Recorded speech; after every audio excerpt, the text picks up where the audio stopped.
محمد صلوات. اللهم صل على محمد وعلى ال سيدنا محمد جمهورية برجمالة محمد صلوات. أكبر الله حبادي لو روجا عشرية برجمالة محمد صلوات. يشلاوي متوا دخش تنقاية برجمالة محمد صلوات. ذات مجبو خدي في خنبري خدي. ذات ما دعوتها رسول الله برجمالة محمد صلوات.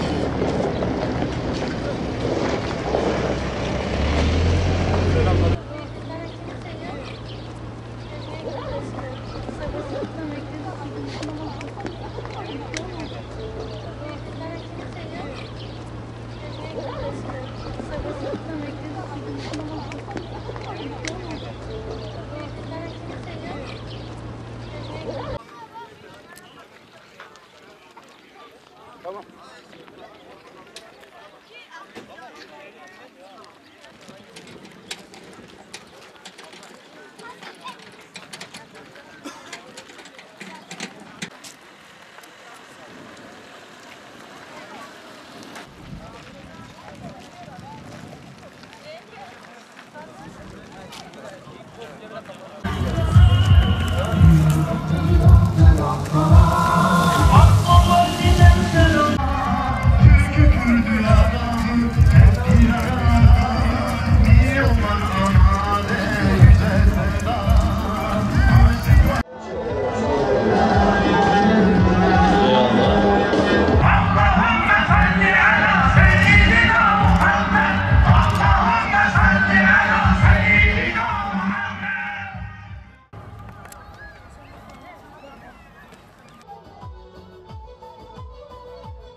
السلام عليكم ورحمة الله. السلام عليكم ورحمة الله.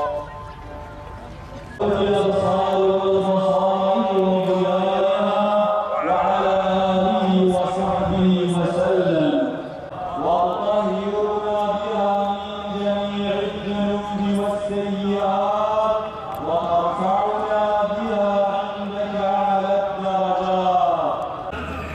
Beklenen an geldi ve artık büyük gün için başlıyoruz. Kur'an-ı Kerim tilaveti için aramızda bulunan Şam Emeviye Camii müezzini Şeyh Münir hocamızı mikrofona arz ediyorum. Buyurunuz. Bismillahirrahmanirrahim.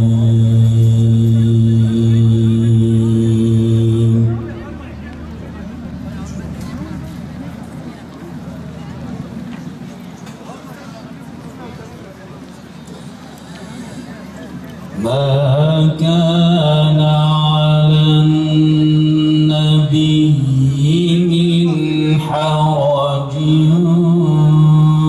فيما فرض الله له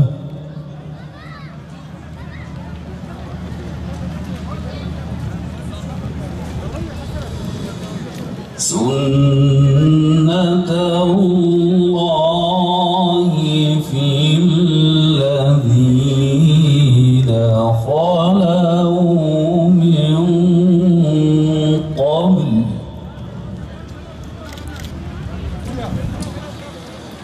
وكان أمر الله قدرا مقدورا.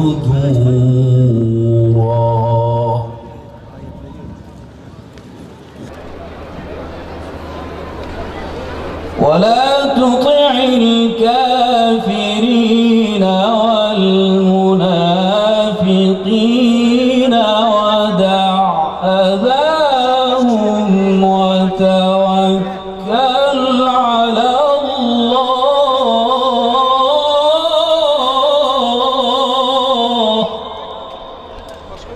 وتوكل على الله وكفى بالله وكيلا.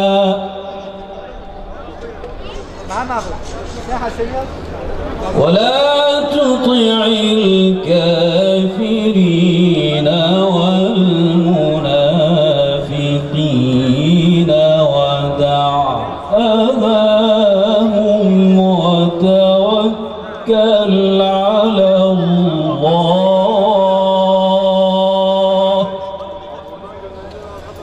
وتوكل على الله وكفى بالله وكيلا.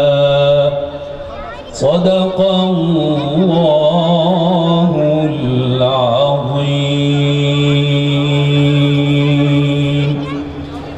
بله یعنی ویندار پیغمبر روزا مولوده و بخواندنا مولودا شریف بدامه جبر ویه که ام میکروفون دادم مولود خانه کرم کن.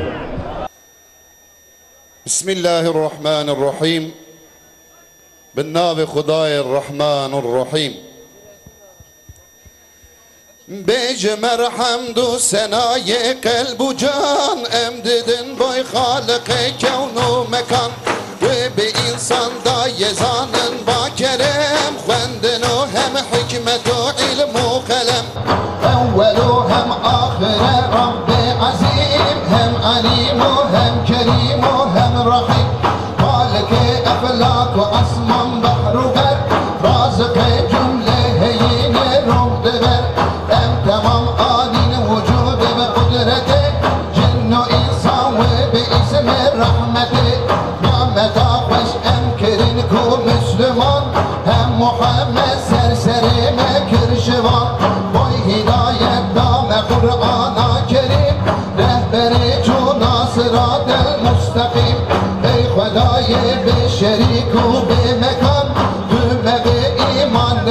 بری تو زمان درنگی مداهدین کو ام بجید یک دمی یا رب جدین خیم و بین ببکی یا رب اهل پر وفا تابعی رکا محمد مصطفى شاشتکی مزوری تا آخرتی طاهرن ام نام جنان و جنتی امج عشقا جان و دل با خشکنم هر ببیجین الصلاة والسلام وعليك يا رسول الله الصلاة والسلام عليك يا حبيب الله الصلاة والسلام عليك يا نبي الله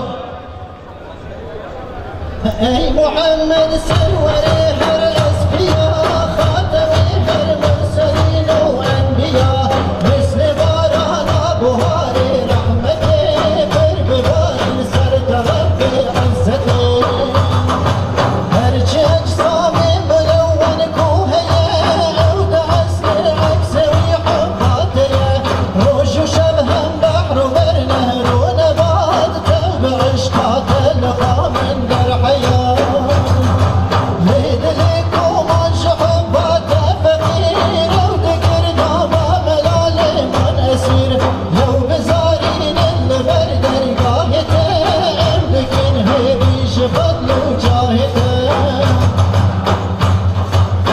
شفاعة كلمة من عاصية بركهك عرس حال وقاسية صل يا ربي وسلم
25 سال عمر جان دلبری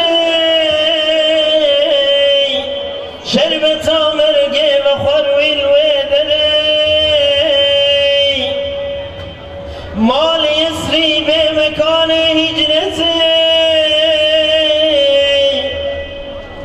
مال یسری به دیار فرقتی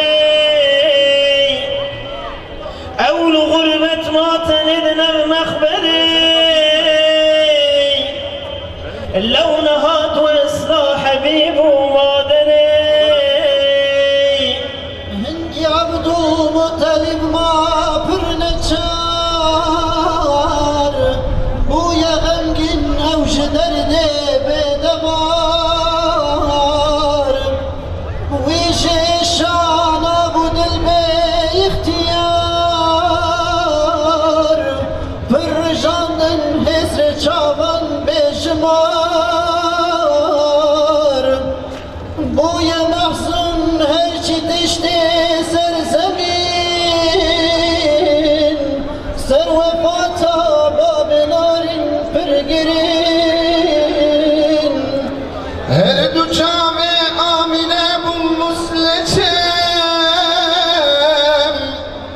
یک دمه مهلت ندای درد و غم وی ولد یار وی ولد یار وی ولد لو ندیوی گودک من سر المدد كعزيزي من تمام الغربة استنيش دمدنا فرقتي كان عبد الله جوان كل وفات ضاي سرجر قود لمن لو شوات ما هي طاقت بقريم هي هوار سردني جوابكم صبر وقرار هات قلت انصر من دري وصلتي ممضنا ضاء دردي حسرتي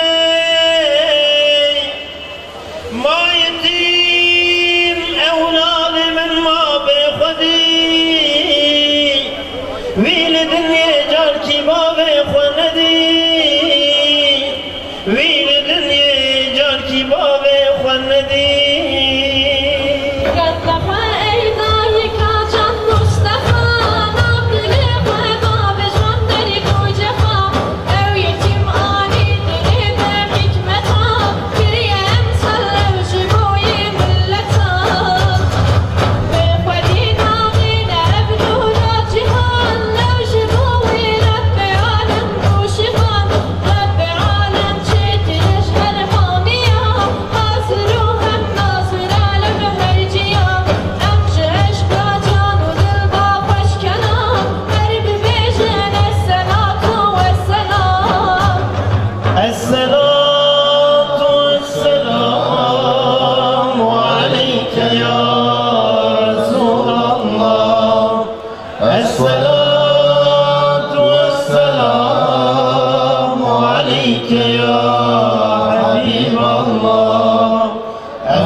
يوسف بتمحبوب يعقوب شرينا يوسف بتمحبوب يعقوب شرينا غيري تنهندر صدف بحر وجودي لو لازم انقص تبكن راه مدينة لو لازم انقص تبكن راه مدينة قابا كنت هاتي بويرانا الهرجي ايدي من ديزن مخرابي وشرينة گردت نبویا ندبو چرخ بدایر سرگشت شوق تتنین ملکین سرگشت شوق تتنین ملکین جارك نظر کی من مسكين خريبي برد مجحبسو وج زندان درينا برد مجحبسو وج زندان درينا عيدا وججن العالم داير الصلاة حتى دنيا مصطفى لو سبي روز السلام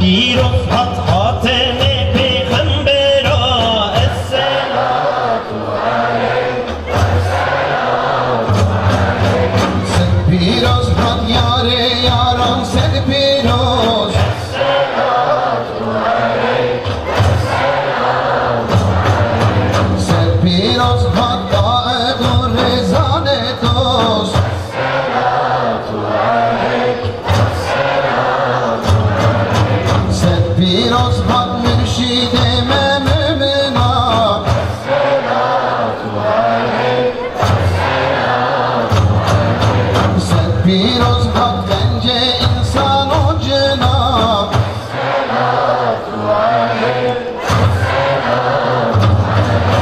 Sen piroz han bahçevani bahedin esselatu aleyh Lale u nesrin u nergiz bu neşin esselatu aleyh Sen piroz han hurşide ardu zaman esselatu aleyh Hatta bir bu merhema derdu gema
esselatu aleyh El-Fatiha ma'as salavat.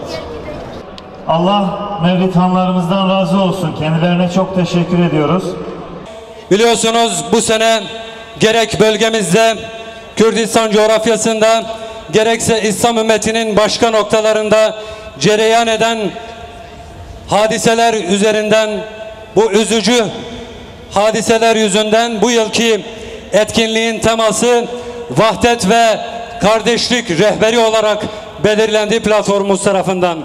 Şimdi bu konuyla ilgili konuşmalarını yapmak üzere Peygamber Sevdaları Platformu dönem sözcüsü Sayın Yahya Uğraş hocamızı kürsüye arz ediyorum. Bismillahirrahmanirrahim. Hamd alemlerin Rabbi olan Allah'a mahsustur. Salat ve selam onun kulu ve elçisi olan Muhammed'e, al ve ashabına olsun. 1.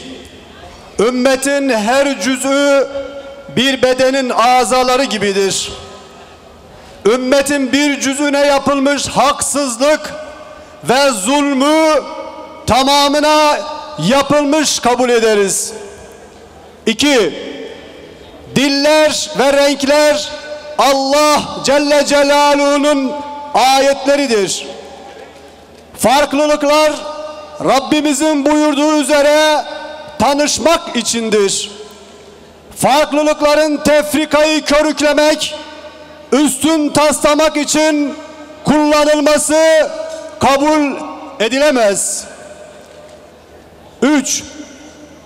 ümmetin her zaman olduğu gibi ittihada, birliğe, beraberliğe ihtiyacı vardır. Ümmet bir ve beraber olursa güçlüdür. 4. Müslümanlar kardeştir.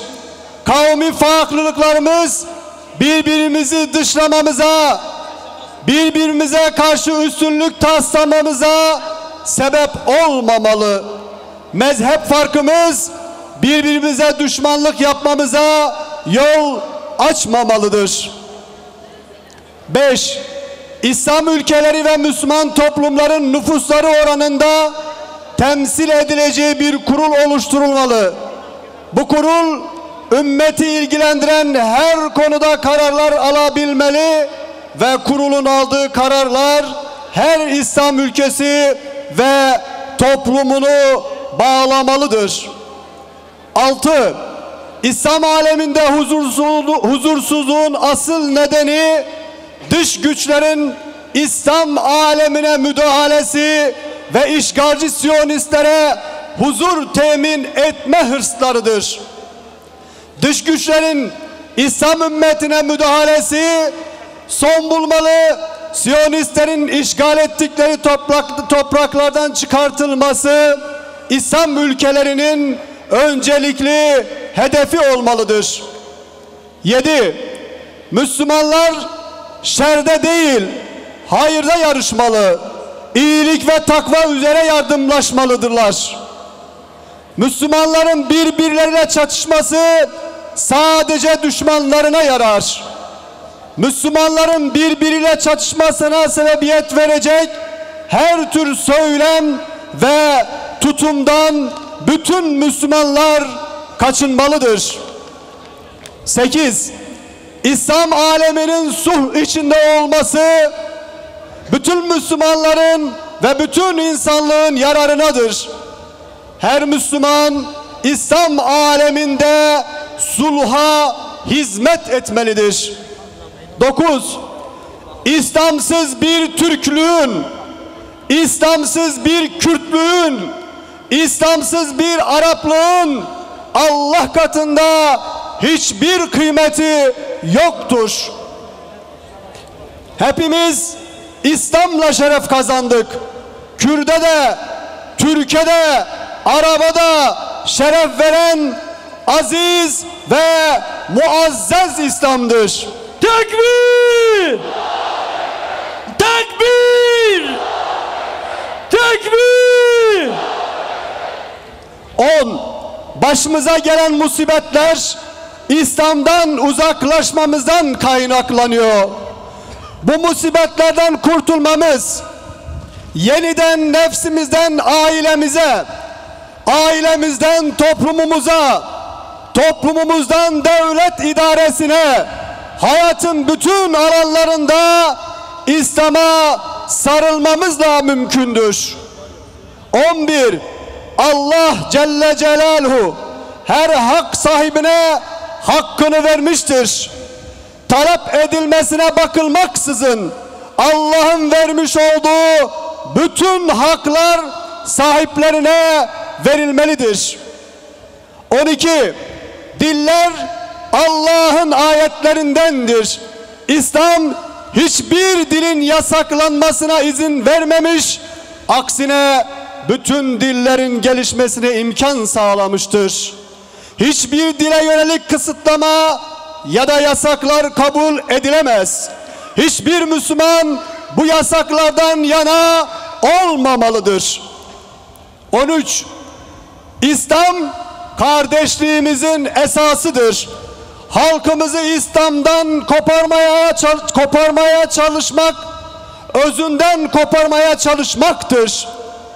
Hiçbir güç bugüne kadar halkımızı İslami kimliğinden koparamadı, bundan sonra da koparamayacaktır. Tekbir! Tekbir! Tekbir! Bu yönde bir çaba içinde olanlar bu gerçeği görmeli, Müslim, gayrimüslim, herkese zarar veren bu tür çabalara artık son vermelidir. 14. Sorunlarımızı çatışarak değil, sulh içinde çözersek hepimiz huzur ve selameti buluruz. Hepimiz öncelikle sulhtan yana olmalıyız. Peygamber Sevdaları Platformu adına okuduğumuz bu metini dinlediğiniz için Allah razı olsun. Allah hepinizin kabul etsin hayırlarını, ecirlerini inşallah ve tekrardan hepinizi Allah'a emanet ediyoruz. Malumunuz her yıl İslam aleminin değişik merkezlerinden misafirlerimiz oluyor. Yine bu yılda şu anda sahnede görmüş olduğunuz değerli misafirlerimiz davetimize icabet edip buraya kadar teşrif ettiler. Ben öncelikle sizin adınızda kendilerine çok teşekkür ediyorum. Şimdi de konuşmalarını yapmak üzere Siyer Araştırmaları Vakfı Kurucu Başkanı Sayın Muhammed Emin Yıldırım hocamızı sahneye arz ediyorum. Aziz ve şerefli müminler, Diyarbakır'ın değil, Diyarus Sahabe'nin evlatları, Selahaddin'in, Saidlerin torunları, bir kez daha Seyyid-i Ruhu Enam'ı hoşnut ettiniz. Aynı heyecanla meydanları doldurdunuz. Allah sevdanızı, aşkınızı daim eylesin. Geçen sene bu meydanda bir söz söyledim size. İstiyorum ki o söze bir yıl boyunca çektiğiniz sıkıntıları da ekleyerek bir söz daha ekleyeyim. Geçen sene ben size dedim ki ümmetin yetimiydiniz, ümmetin gururu oldunuz. Hakikat ifade eden bir sözdü. Yetimdiniz. Yıllar yılı sizi görmemeye çalıştılar. Dilinizi yok saydılar. Yokmuş gibi davrandılar. Ama Allah yetimleri zayi etmezdi. Sizi de etmedi. Sonra siz hiçbir şeye takılmadınız. Yetimliğinizin verdiği o mazlumiyetle bile Allah varsa eğer bütün dünya bizim karşımızda olsa ne yazar dediniz? Takbir! Sırtınızı Allah'a yasladınız. Ümmetin mazlum evlatları olarak aynen atanız Selahaddin gibi bizi diriltecek tek bir şey var. O da peygamber sevdası dediniz. O sevdaya sarıldınız. Ama şimdi gurur olmanın da ötesine geçtiniz. Siz ümmetin yetimiydiniz. Ümmetin gururu oldunuz. Ümmetin gururuydunuz. Ümmetin kefareti oldunuz. Ümmetin kefaretiydiniz. Ümmetin umudu oldunuz. Takbir! Takbir! Takbir! Artık dünyanın neresinde olursa olsun, şarktan garba, cenuptan şimale kadar peygamber sevdasını insanlık sizden öğrenecek. Yüreklerinizdeki feryat ne kadar büyük olursa olsun, ne kadar büyük problemler yaşarsanız yaşayın, bunu yapacaksınız, bunu göstereceksiniz. Bir yıl içerisinde Silopi'de, Şırnak'ta, Cizre'de, Diyarus Sahabe'de, Sur'da evleriniz yıkıldı, hanelerinize ateş düştü. Ben şunu gördüm, kefaret demem, umut demem bundan dolayı.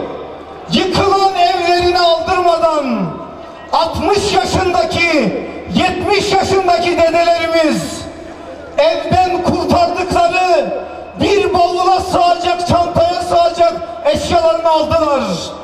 Ama Kur'an-ı Kerim'i o çantanın içine koymak yüreklerine sığmadı. Evleri yıkılsa bile Kur'an'ı başında taşıyan bu aziz millete kim ne yapabilir ki? Takbir! Takbir!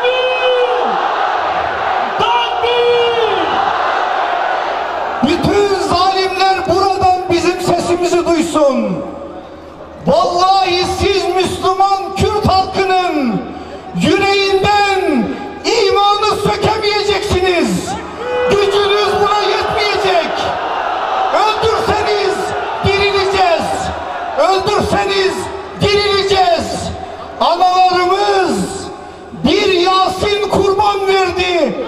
10 Yasin doğuracak. Yine de bu ümmetin, bu milletin yüreğindeki peygamber sevdasını siz söndüremeyeceksiniz. Aziz kardeşlerim, azize kardeşlerim, bu sevdayı biz Allah'ın bir ikramı olarak aldık. Öyle öğrendik. Hazreti Osman'dan bunu öğrendik.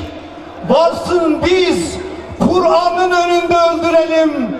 Yeter ki Kur'an mahzun kalmasın diyerek kefaret olmayı biz ondan öğrendik. Hazreti Ali'den öğrendik. O kılıcı yediği zaman boynundan Bismillah ve billah ve ala milleti Resulillah dedi. Kustu bir Rabbim Kabe dedi. Ben şimdi kurtuldum dedi. Allah'a yürürken o kanlı bedenleriyle şehadet adına o mutluluğu yüreğinde taşıdı gitti.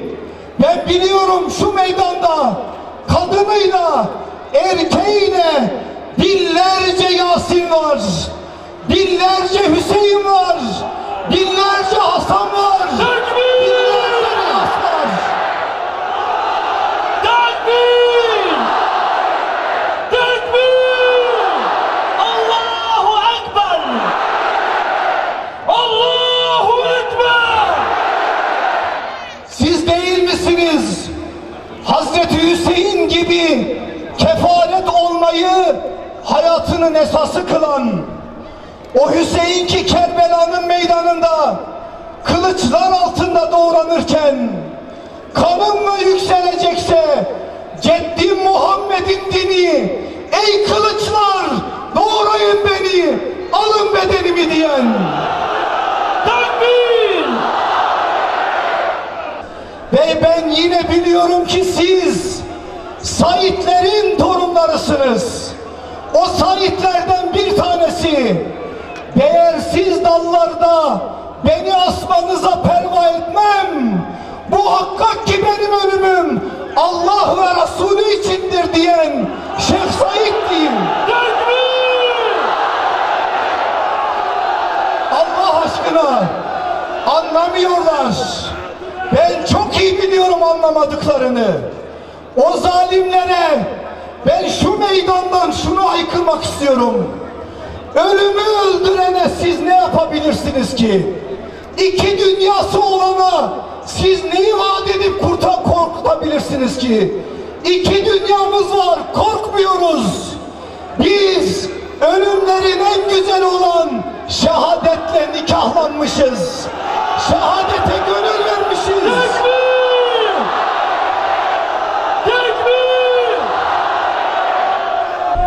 Geli buraya aziz, geli huşka delal, eğer em ne bun yek, em o herin yek bu yek.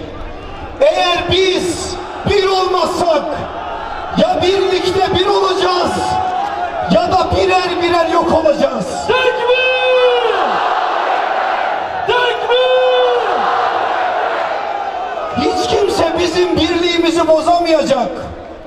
Biz aynı kitaba iman etmişiz. Aynı kıbleye yöneliyoruz.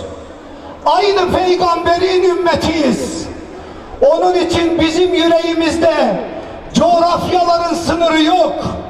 Müslüman dünyanın neresine giderse gitsin mülteci değildir. Mültecilik bizim kitabımızda yazmaz. Ama biz yeryüzünü mescit kabul eden bir medeniyetin çocuklarıyız. Onun için biz ancak muhacir olabiliriz. Muhacirlikten de hiçbir zaman gocunmayız. Sevdamız peygamber sevdasıdır. Onun sevdası bizi ayakta tutuyor. Sonuna kadar da biz o sevdadan bir an olsun geri durmayacağız. Tekbir! Tekbir! Sizleri Allah'a emanet ediyorum. Her daim de sizlere dua ediyorum. Son nefesinize kadar sevginiz, sevdanız daim olsun. Çabanız kaim olsun. İhlasınız bereketlendirsin.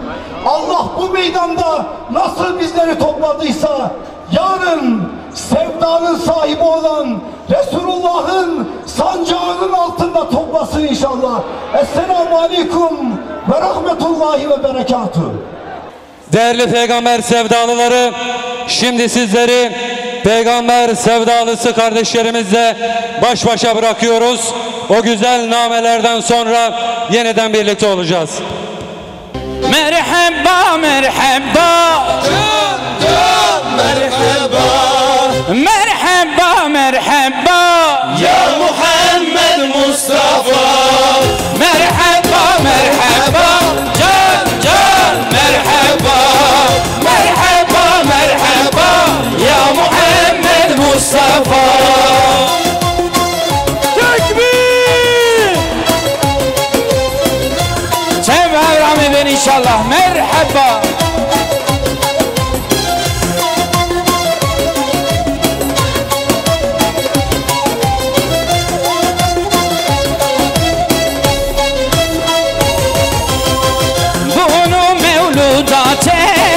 مرحبا مرحبا جمرا خلاته مرحبا مرحبا حاضرين املباته مرحبا مرحبا بخير هاتين سرچوا يا محمد مصطفى خير هاتين سرچوا يا محمد مصطفى مرحبا مرحبا جان جان مرحبا مرحبا مرحبا يا محمد مصطفى. تكبير!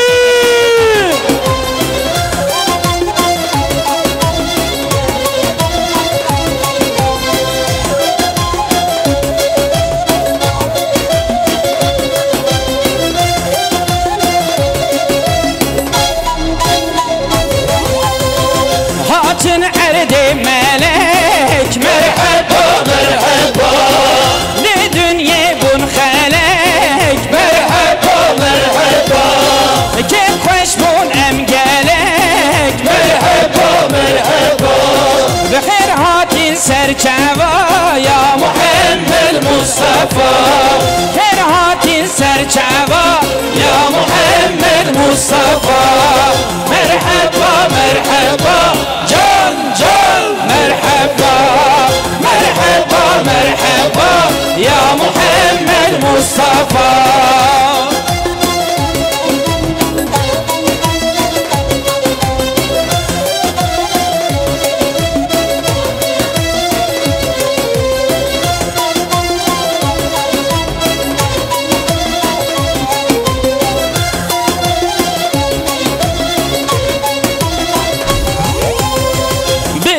رحمة باري مرحبا مرحبا لهرجي وآلي مرحبا مرحبا عالخم لا بهاري مرحبا مرحبا بخير هاتين سرچوا يا محمد مصطفى خير هاتين سرچوا يا محمد مصطفى مرحبا مرحبا مرحبا مرحبا مرحبا يا محمد مصطفى. تكبير!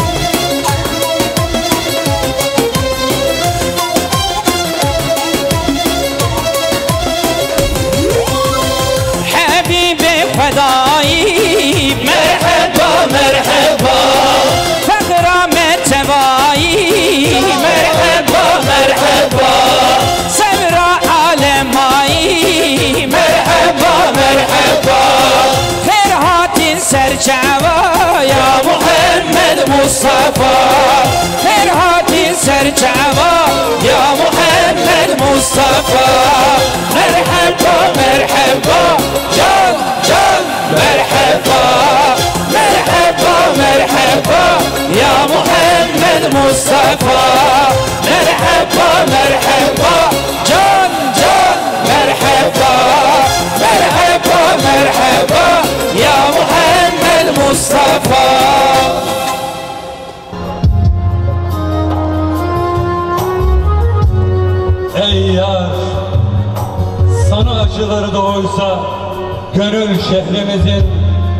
sokakları. Seni kuşanırdı her sabah beldemizin tüm çocukları. Rüyalarımız sen, hülyalarımız sen. Mahur gecelerde gökte seyrettiğimiz dolunayımız, Süreyya'mız sendin ya Muhammed. Ey alemlere rahmet.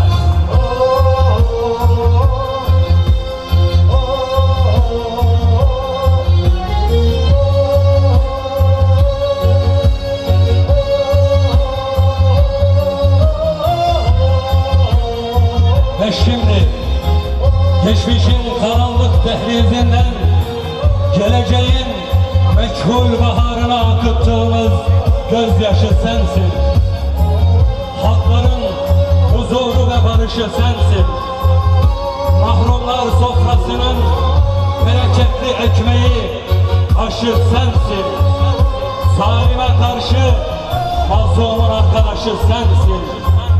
Sensizlikte gurbet var. Sensiz her yerde zulmet. Ya Muhammed, ey göklerin müjdesi.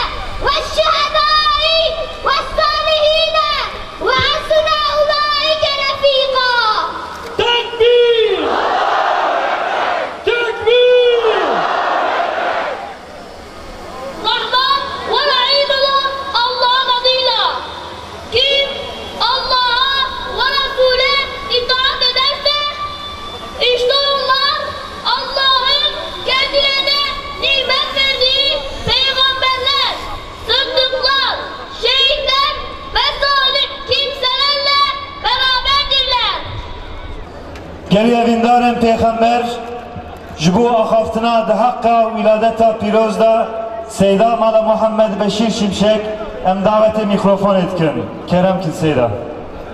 İro roje zoru zahmetin liser alema İslami jibarvi qasi em İro jehar vakti zedetir muhtaç peygamber khona muhtaç naskirin avina muhtaç femkirin avina muhtaç rehberiti u şivanti avina. Takbir!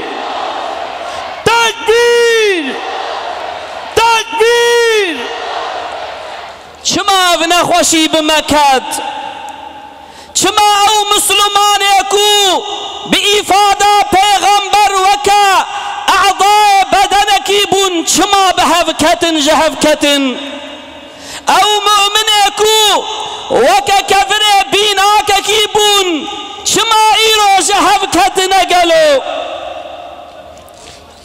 حتی کو ام سبب و فتنه ناس نکن تثبیت نکن نممکن ام و فتنه هانه که جناف خوراکن گلی مسلمانا لبله هنگاکو ام چاوی خو وکن لکلام رب خو میزنن اما ببینن کو سبب و فتنه چیا چمالو وارو مملکت ما حرب و شرع چما فتنه هانه دنا وامده چه بونا رب عالمه و جواب دده فليحذر الذين يخالفون عن أمره أن تصيبهم فتنة أو يصيبهم عذاب أليم.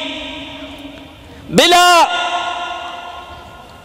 مؤمن بترسن مسلمان بترسن هنگاكو مخالفتا پیغمبر خوابكن هنگاش پیغمبر دور ببن هنگاش ریا پیغمبر بزیورن اگر کو تشتکی و سابکن محقق یا و فتنه نابواده چه ببن و یا عذابکی علیم و الپیشیا وابه ای اویندار پیغمبر ون فهم دکن چما ایرو امد وی حالی دنا جفه آیت فهم کرن سبب وان بلا و مصیبت هانے کے مخالفتا رب میا مخالفتا پیغمبر میا دور بونا جو سنت و قرآن یا رب عالم اصاد بیجے وی وقتی چارہ چیا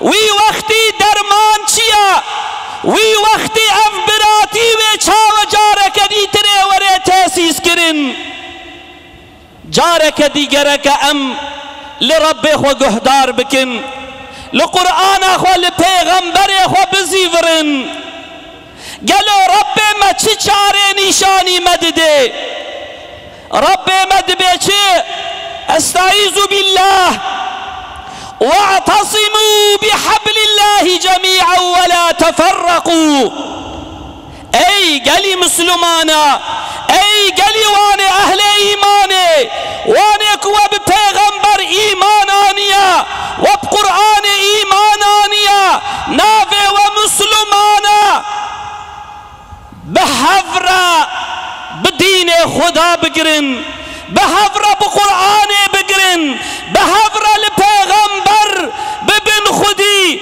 لو اسلام ببن خودی جهف نکوین گاواون جهف بکوین ونه بوی شکلی رزیل و پریشان ببن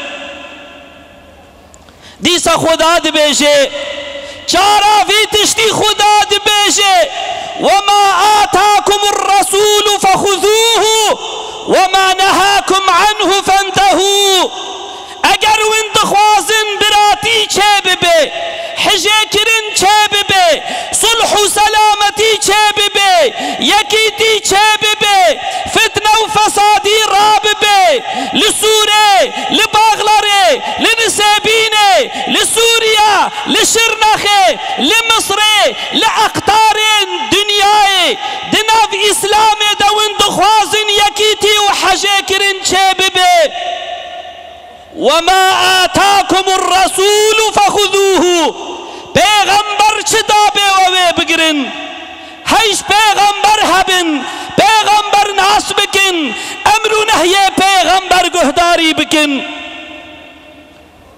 دیسا خدا دبیجه لقد كان لكم في رسول الله اسوة حسنة پیغمبر خدا دجور مثال هنا وفهم کر گلی خوش کدائی کا گلی اویندار پیغمبر گلی مسلمان عزیز یکیتی لکر چید بے براتی لکر چید بے براتین الجنوریا مسلمان لجنور نابن برای هفدو لواشنطن مسلمان نابن برای هفدو لأوروپا مسلمان نابن برای هفدو درمان و علاج آوه براتیه دو قرآن دیا قرآن وکن دی پیغمبر دیا پیغمبر بخوینن پیغمبر ناس بکن تاریخ اسلام قی نشاہدے وینا کیا بری 1400 سالی ایکو عرضہ عربستان فتنے خلاص کر نا پیغمبر خدا بو ایکو اوس و حضرت خستنا برا نا پیغمبر خدا بو ایکو کھالا آزاد کرن نا پیغمبر خدا بو ایکو سلمان فارسی بلال حبشی صہیب رومی محمد عربی جبر خستن برا یکی انکارا یکی نکر تفلی رنگ خوا تفلی ارقا خوا تفلی زمان خبون براج هفدورا نلگور پیغمبر خدا بو وی ایشی نا پیغمبر شکر بو چما انوان حقیقتا جبیر دکن ام براتیا خوا لدوی دری اوروپا دگرن گلی اویندار عزیز گلی خوش کو دائی کو بابو برا والله والله ایرو آمد جیه براتیه یا ایرو لآمده درسا براتیه تی دائن ایرو لآمده درسا حشے کرنے تے دائن اف میدان مکتبہ یکیتی و براتیے یا دوے میدان دا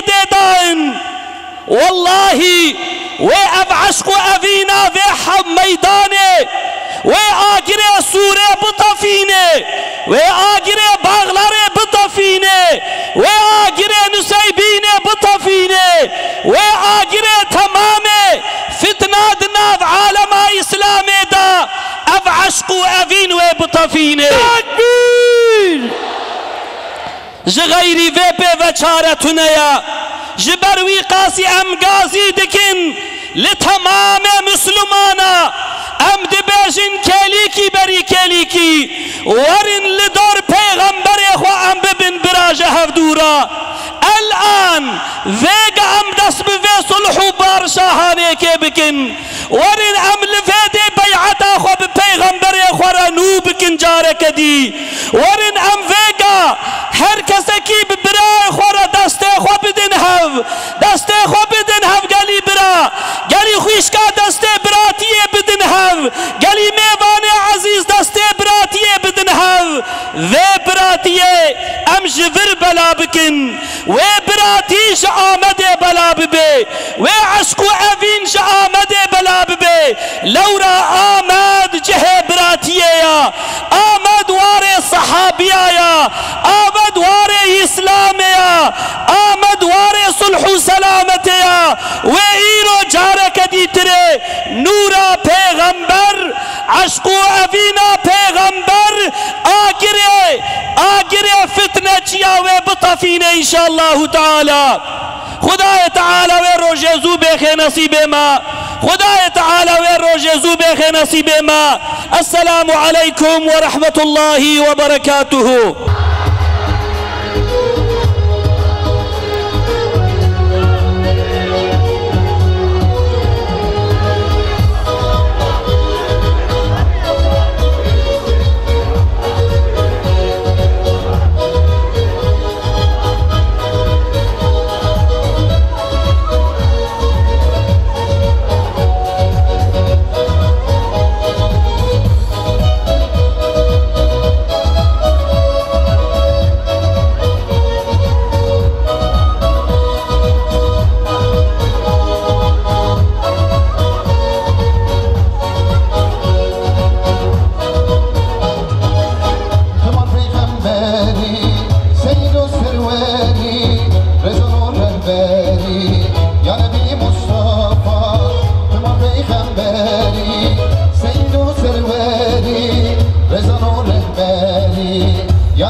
مصطفى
براماری هولو هم یاری تنبی مختاری یا نبی مصطفی بابا براماری هولو هم یاری تنبی مختاری یا نبی مصطفی عاشق و حیرانی حسن مجنونی مطری قربانی یا نبی مصطفی عاشق و حیرانی حسن مجنونی مطری قربانی یا نبی مصطفی محمد مصطفی ولی عهد و وفا محمد مصطفی ولی عهد و وفا محمد مصطفى والعهد وفا محمد مصطفى والعهد وفا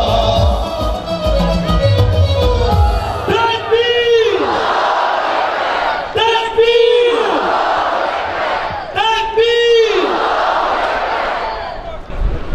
Aziz peygamber aşıkları, coşkunuza maşallah diyoruz. Allah daim etsin inşallah. Ve şimdi konuşmalarını yapmak üzere Doğru Haber Gazetesi Genel Yayın Yönetmeni saygıdeğer Mehmet Göktaş hocamı huzurlarınıza arz ediyorum. Buyurun hocam.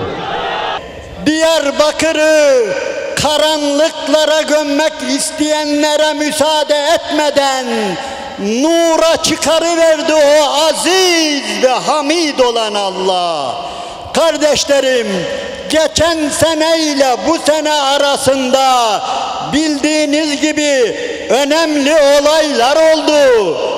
Öylesine önemli olaylar oldu ki buna rağmen Diyarbakır şunu gösterdi ki gerçekten Allah'ın nuru burada tamamlanıyor. Çünkü tarihin çeşitli dönemlerinde, çeşitli zamanlarında, çeşitli mekanlarında Allah-u Teala nurunu yeniden bir merkezden ayağa kaldırır. Göstermiştir ki Allah-u Teala şu anda vallahu mutimmu nurihi, Allah nurunu bu coğrafyada öylesine yerleştiriyor ki kafirlerin, zalimlerin, gafillerin istememesine rağmen yuridune li yutfi'u nurallahi bi efvahihim, Allah'ın nurunu ağızlarıyla söndürmek istiyorlar. Kardeşlerim, gerçekten özellikle şu son bir sene içerisinde, son aylarda Allah'ın nurunu söndürmek için zalimlerin, kafirlerin, gafillerin dışarıdan, içeriden verdiği mücadeleye şöyle bir bakınız. Dünyanın bütün edepsizleri, terbiyesizleri, ahlaksızları, haçlı sürüleri dışarıdan, içeriden Allah'ın nurunu, parlayan nurunu söndürmek için olanca mücadeleyi verdiler. Ve bu coğrafya, Diyarbakır, bildiğiniz gibi Birinci Dünya Savaşı'nda bu ülkenin her yeri işgal edildiği halde buralara girememişti kafirler. Ama onun intikamını almak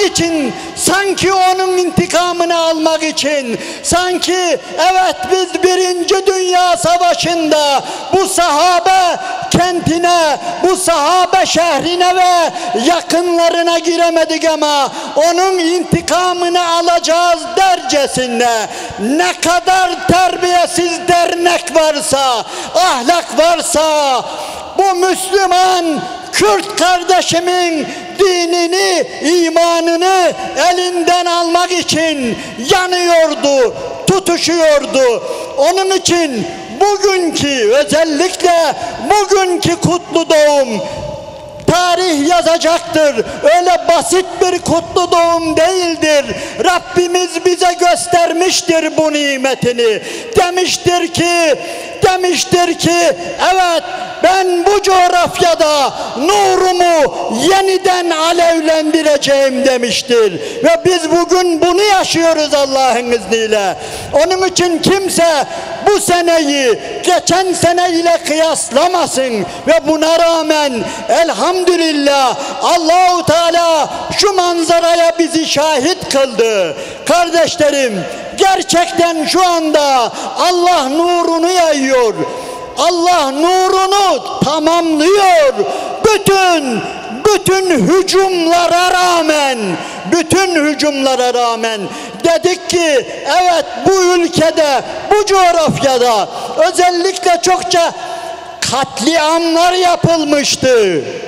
Ama hiç böyle şehirler tahrip edilmemişti. Harabeye çevrilmemişti. Allah buna rağmen elhamdülillah sizlerin eliyle, sizlerin gözüyle kendi dinini bu coğrafyadan, bu ülkenin her yerine yaymak istediğini görüyoruz elhamdülillah. Ve bunun öncülüğünü yapacaktır. Kardeşlerim, bugün burada toplanan ve saatlerce Allah'ın adını, Resulünün adını anan, salatü selam getiren, tekbir getiren şu manzarayı kimse hafife almasın.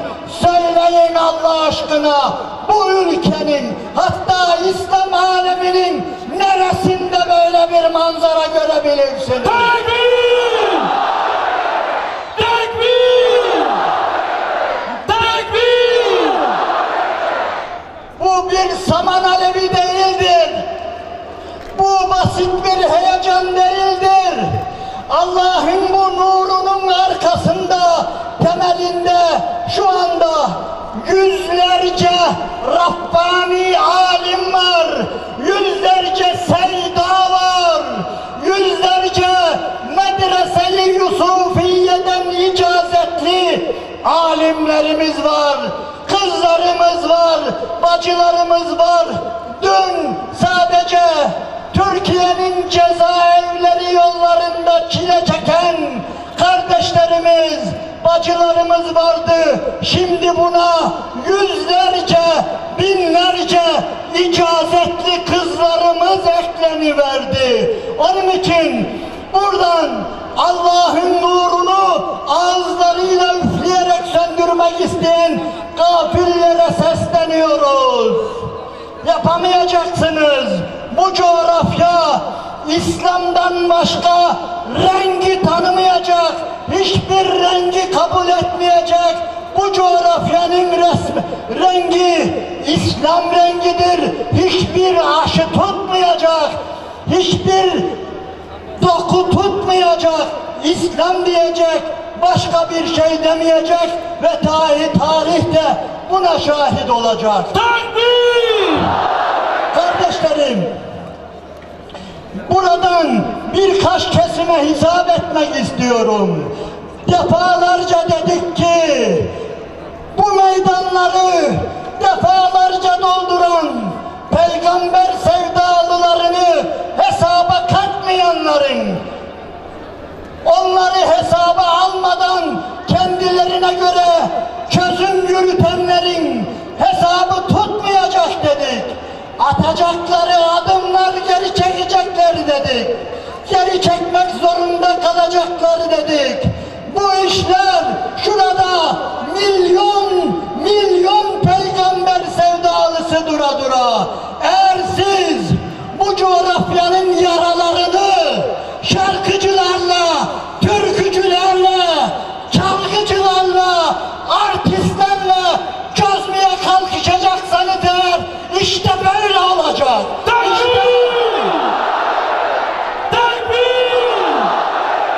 Cehenneme çevireceksiniz. Allah'tan korkun. Ne oluyor? Bu millete neden bu bedeli ödetiyorsunuz? Ne yaptı bu millet size de?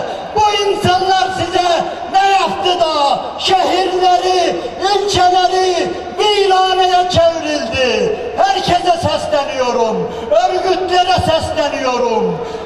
Kürt gençlerini, binlercesini sadece bir yıl içerisinde binlercesini kurban eden, harcayanlara sesleniyorum. Allah'a hesabını nasıl vereceksiniz? Dedik ki gelin, el Muhammed'in eli, etek Muhammed'in eteği, ona sarılın. Bu coğrafya Kemalizmi kabul etmediği gibi Marksizmi de kabul etmeyecek, sosyalizmi de kabul etmeyecek. Boşuna uğraşıyorsunuz.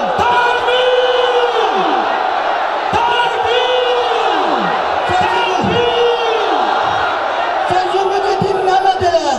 Vallahi biz bile böyle büyük bir felaketin geleceğini, yani İslam'a uymadıklarından dolayı, Müslümanları dinlemediklerinden dolayı başlarına böyle büyük belalar geleceği ortadaydı. Yalvarıyoruz, geliniz, bırakınız bu yolları. İşte Müslümanlar, işte dindarlar, işte sahabe şehri. Başka ne arıyorsunuz? Nerelerden çözüm arıyorsunuz? Burada bulamayacaksanız, şurada bulamayacaksanız çözümü söyleyin, nerede bulacaksınız? Size şunu söyleyeyim, kardeşlerim, Muhammedsiz Türkler Allah yanında da bir sıfırdır, hiçtir. Muhammedsiz Kürtler Allah yanında sıfırdır, dünyada da sıfırdır.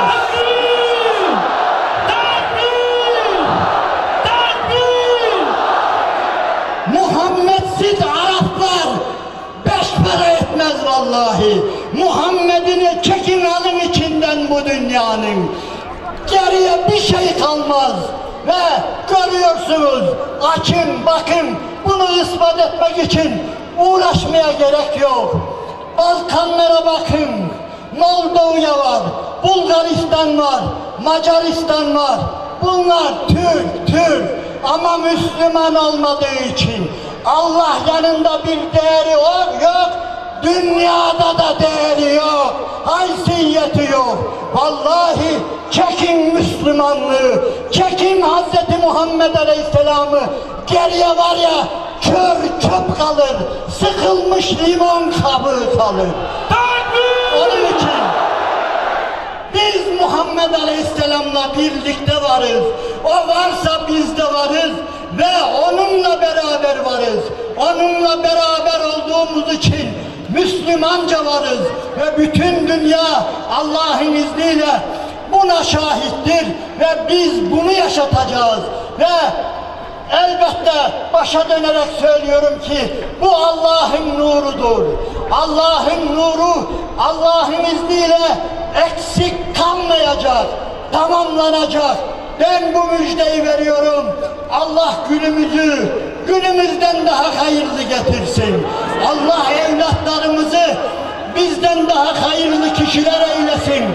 Allah-u Teala gelecek seneye şu yaptığımızdan çok daha kaliteli, salih ameller yapmayı Rabbim bizlere nasip eylesin. Bizlerin eliyle yaptırsın. Bizlere çok daha kaliteli, seviyeli, salih ameller nasip eylesin ve sadece kutlu doğum Nisan ayını bekletmeden de başka güzellikler yapmayı, parçalanan bu ümmeti birleştirmeyi Allah için komşularınızdan kardeş edinin, sınıflarınızdan kardeş edinin. Burada olmayanlardan, işçilerden, iş yerlerinden, okullardan kardeşlerim, kendinize birer kardeş seçin ve bu kardeşliği devam ettirin. Allah-u Teala bunun bedelini bize hem bu dünyada hem de ahirette verecektir. Esselamu aleyküm ve rahmetullahi ve berekatuhu. Ya Rabbi, vakta Habibi ta teserruye dünyayı, çavata şerbu garbi alemi binura ve teşekkür, tühilu, devra meji, asra meji, roja meji, velatu bazar meji, belde u gündi meji, hündre khani u male meji ya Rabbi, binura sünnetavi, بحياة وأخلاقي تتجبك يا ربي يا ربي تشتي تجمع خواست ما نكر آية وحديث أمر مكر ببراتي وحزكرني بيكتي وحدة واتفاق ما بجينان يا ربي جبر وإيرو أم حزين إيرو أم بريشان غمجين يا ربي تلموري رحمة يا ربي بحرمة اسمي خويا عزمك تدعاء مقبول بك يا ربي بحرمة سدو بيسو 4000 پیغمبرات کی دعاء مقبول بك يا ربي بحرمة سدو بيسو 4 مليون أولياء وصفيات کی دعاء مقبول بك يا ربي يا ربي بحرمة وان زاروك وان بيرك وان اختيار وان نخوش وان عالم وسيدا دعاء مقبول بك يا ربي تجمع قبول بك وان صلواتان وان دعائكم ملفدر كرن يا ربي آمين آمين بحرمة سيد المرسلين جرح شهيد إسلام قرآن را الفاتحة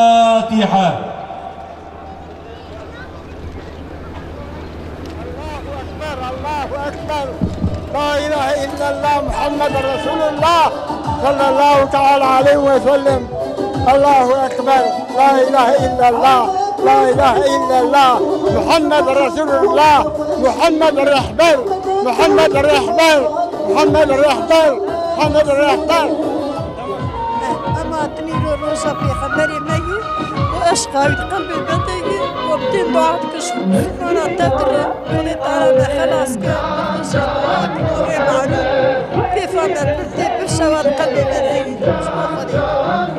Evet, bu manzara gösteriyor ki dünyanın her tarafında Müslümanları bir araya toplayacak olan yegane düşünce Hazreti Peygamber'in getirdiği sistem, din ve imandır.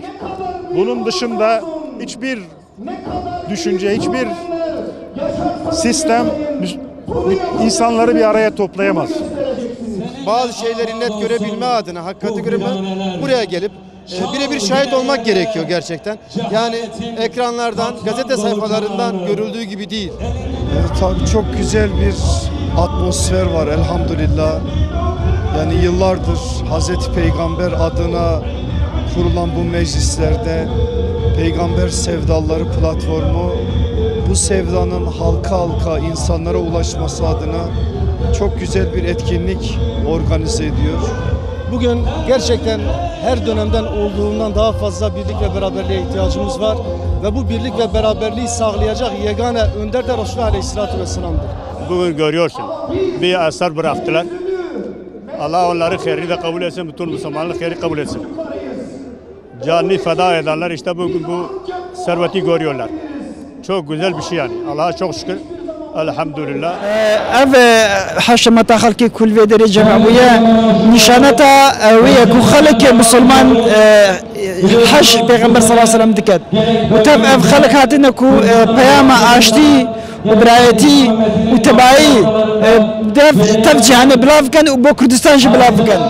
Elhamdülillah in nemade ایمان و محبت مردم کردستان ترکیه است به محمد صلی الله علیه وسلم به اسلام به قرآن و حیات امت اسلامی انشالله مایه عزت حیات اسلامی است.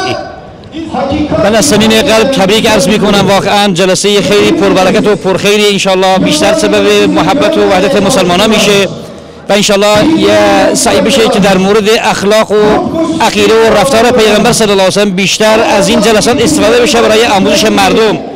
والا اولا من خیلی خوشحال هستم به این جمع بزرگ که محبت رسول الله مردم را اینجا جمع کرده. از تمام اقشار، از اکثر کشورهای اسلامی، عرب، عجم، ترک، کرد آمدن اینجا و این جشن بزرگ برگزار شده. خیلی خوشحالیم و نشانه محبت ایمانی هم است. ولی قطعی دوما پرتش که خواهشه یعنی حتی نه نبو یعنی باقی ملت نزدم پیغمبر مکیه آمار شیه یا ملت پیشه میدن يعني خوب ما ناس كرني كسي نذكر محمد عليه السلام باقى مازنه ودرماوي ايوه جار الحمد لله واحد قتلي دوم ونشيبون جا واحد مالين يري محمد مصطفى واقع مازنه الحمد لله مزيبوي جيشنا بيسويا هنا Dilerim Resulullah Efendimiz için yani bu övgüler, bu etkinlikler onun için ne olsa da azdır yani. Bugün çok güzel bir şey. Ben de heyecanlanıyorum gerçekten. Başka ne diyebilirim bu alana? İstanbul'dan katılıyorum. Her yıl geliyorum. Çok coşkulu geçiyor. Halkın katılımı, peygamber sevdası çok farklı bir şey. Yani çok mutluyum. İçim içime sığmıyor.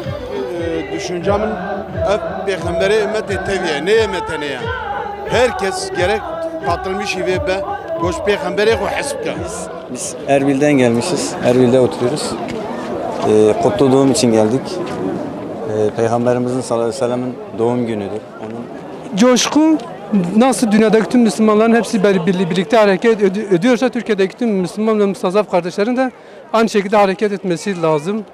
Peygamber Efendimizin kutlu doğumudur. Hepimiz buraya toplanmışız. Her yıl kutlu doğuma geliyorum. Peygamber Efendimiz'i çok seviyorum. Peygamberimiz aşkıdır. Biz 11 ay önce bu günü bekliyoruz. Yani Mekke, Medine hepimizin imkanı olmasa da bugünü burada yaşamak, Resulullah sallallahu aleyhi ve salavat getirmek, onu anmak, bu günü yaşamak için heyecanla bekledik. Allah Teala nasip etti. Bütün ailemizle, çoluğumuz, çocuğumla kapımızı kilitlayıp geldik. İşte Batman'a trenle gelmişim. Sabah namazımıza kadar ben trenle gelmişiz. Çok mutluyuz gerçekten. Sabah saat 6'da geldik.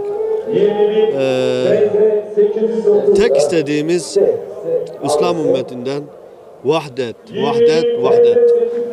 Onlar gittikten sonra zaten bize söylemiş ümmetime iki şey bırakıyorum. Bir kelamullah, bir de benim sünnetim. Peki bunun sünneti ve kelamullah yerine getirmeyen bir kişi onun ümmeti olabilir mi? Olamaz, mümkün değil. Çakır Bingöl'den geliyorum. Aslen Diyarbakır'dayım. Orada üniversite okuyorum. Sınavlarım olmasına rağmen sınavları bırakıp geldim. Böyle bir sevda, böyle manevi bir güç, böylesine güzel, böylesine içten dolu olan bir sevdayı görmek, yakından takip etmek için geldim. Van'dan katılıyorum. Doğumdan Van'dan buraya geldik. Gerçekten bu gibi etkinliklerin çoğalmasını çok isteriz. Fakir aileler için onların yararındadır. İnşallah biz de hizmet için gelmişiz buraya. Hizmetimizi en güzel şekilde yapmaya çalışacağız. Ben sabah namazı kıldım, ondan sonra yapmadım. Aşkla, hizmetinle, bu peygamberin sadakatiyle, ben bu halde sabah geldim, hayretle geldim.